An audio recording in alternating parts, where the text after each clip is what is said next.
Bonjour à tous, booktubeurs, booktubeuses, nous sommes très heureux de vous retrouver aujourd'hui. Alors je vais vous parler de Fast Food de Grégoire Damon.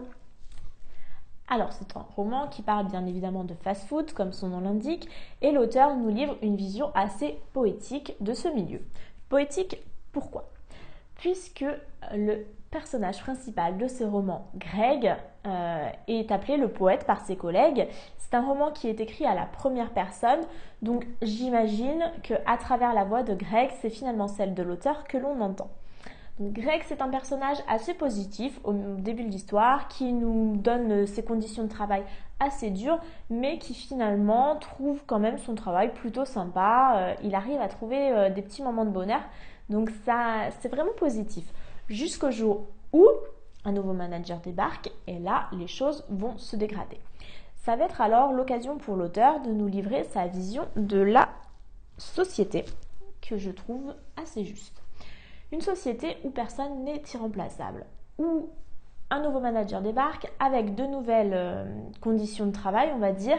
Il va donner de nouvelles consignes à ses employés qui, eux, sont habitués à faire des choses, donc ils vont commencer à râler un peu, à se plaindre. Eh bien, on va les punir, on va leur donner des tâches peu gratifiantes.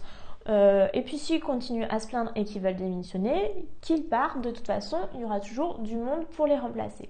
Puisqu'en France, on a un taux de chômage assez élevé, on a des postes à pourvoir, puisque partout on est en sous-effectif, mais de toute façon, on n'emploie pas, on attend que les gens partent et on les remplace.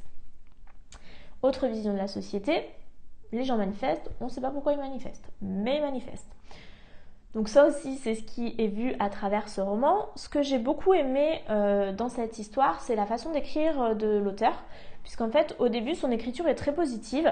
Elle reflète bien l'état d'esprit du personnage, et au fur et à mesure que l'histoire avance, le personnage a une vie de plus en plus difficile, et c'est ce qui va se dégager de cette écriture, toute cette apathie en fait qu'on va ressentir à travers l'écriture et à travers l'état d'esprit du personnage.